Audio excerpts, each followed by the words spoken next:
I see this project for Gambia as being very important at just the right time. The Gambia is working hard to improve the staffing of the hospital. The Gambia is working hard to try and improve the structure of the hospital, renovating the hospital, and to expand services in the hospital. And so, but without oxygen, they can't provide safe care for the patients. Without oxygen, they can't provide safe care for the mothers and babies. Without oxygen, they can't provide safe care in the operating room. And running oxygen concentrators and running around dragging huge tanks of oxygen around is not an ideal solution. So this will help to the Gambians who are working here to improve the quality of care in their hospital. Most places do not have oxygen being generated on site, and even if it were generated on site, it's used to fill in cylinders, which needs to be transported all over to different locations. For patients, it might not be there when the patient needs it, and that can affect operations, that can affect people in the ICU, that can affect newborn babies, the whole spectrum of patients. Everybody needs oxygen. You cannot live life without oxygen.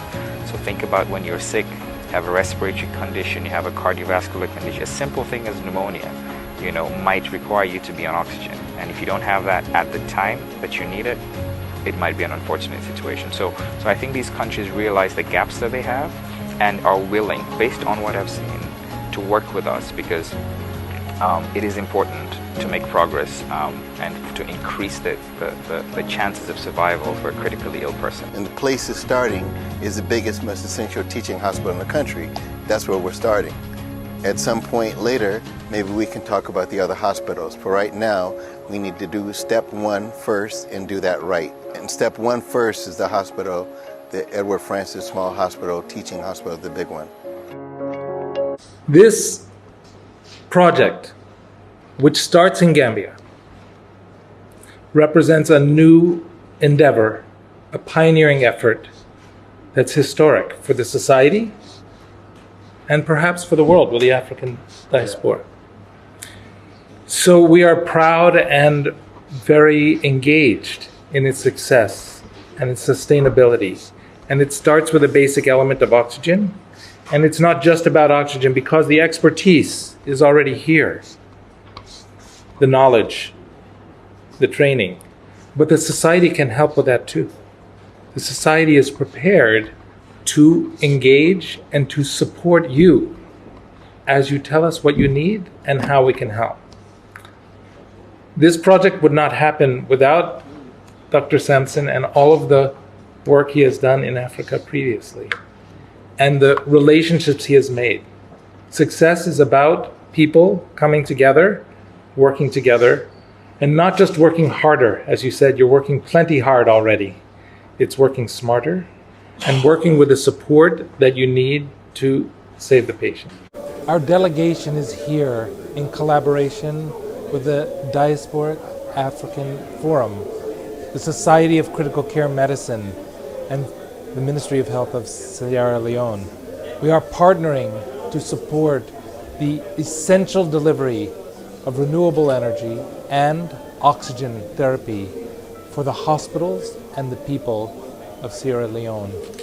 Our intention is people helping people, societies helping societies, and to build the infrastructure that will allow not only the essential ingredients that will save lives, oxygen and sustainable electricity, but also to support the in-country workers who will build the oxygen factories, who will become the technicians, the expert technicians that will sustain the sustainable electrical support for the hospitals and the people of Sierra Leone. I'm Dr. Austin Demby. I'm the Minister of Health and Sanitation for Sierra Leone. So today we have a group both from the US that includes both the diaspora and a group of interested parties in Africa, as well as the ECOWAS communications people here. They were here to talk to us in the Ministry of Health about opportunities for strong collaboration. It's very important. We talked on several issues. One of them was how do you bring oxygen capability to a lot of the institutions? As you know, oxygen is life, and if you have oxygen, it's extremely helpful for pregnant women during labor and delivery. It's important for babies, young babies, to help them breathe properly. It's important for general patient care. It's important in trauma situations when there are accidents and stuff. So it was very important to have this communications with them, and we shared with them that the government has actually procured and acquired about 11 oxygen plants that we're putting out throughout the country. So if they're interested in supporting it, it's more what additional things could they bring to bear. So they're looking at possibility of the training of technicians. They're looking at solar power to be able to generate enough energy for these factories so that you don't rely on just electricity on a regular basis. And so we're looking at all those levels of collaboration. We're looking at technician training, such that you have technicians who are trained in oxygen delivery, oxygen manufacturing itself, are able to manage the equipment and supplies. They hope to focus their initial work in Bo, but we have these facilities in McKinney, in Freetown, in Kenema, and in other locations as well. So we're looking at their investment in Bo as a catalyst for investment nationally. So again, that's exactly what we were talking about, because it's one thing to build a factory. It's a second thing altogether to run and maintain the factory. So what we're saying, and as you know, oxygen is in the air. Yeah? 20% of what you have in the air that we breathe is oxygen. So what you have is being able to capture, suck in the air, remove the oxygen from the air, and throw away the nitrogen. Yeah? So you compress that into a cylinder, as that's what you call medical oxygen. So you could deliver this through electricity to the patient on their bedside, or you could keep it in a cylinder so that you could take the cylinder in, even in areas where there's no electricity. So what we're talking about is, how do you sustain such a system?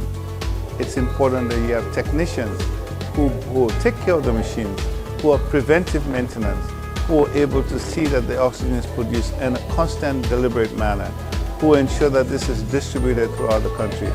So what we're talking about is a sustainability plan that takes care of the physical infrastructure, the equipment and supplies, and the staffing that's needed to be able to effectively not only monitor the progress, but also distribute the oxygen.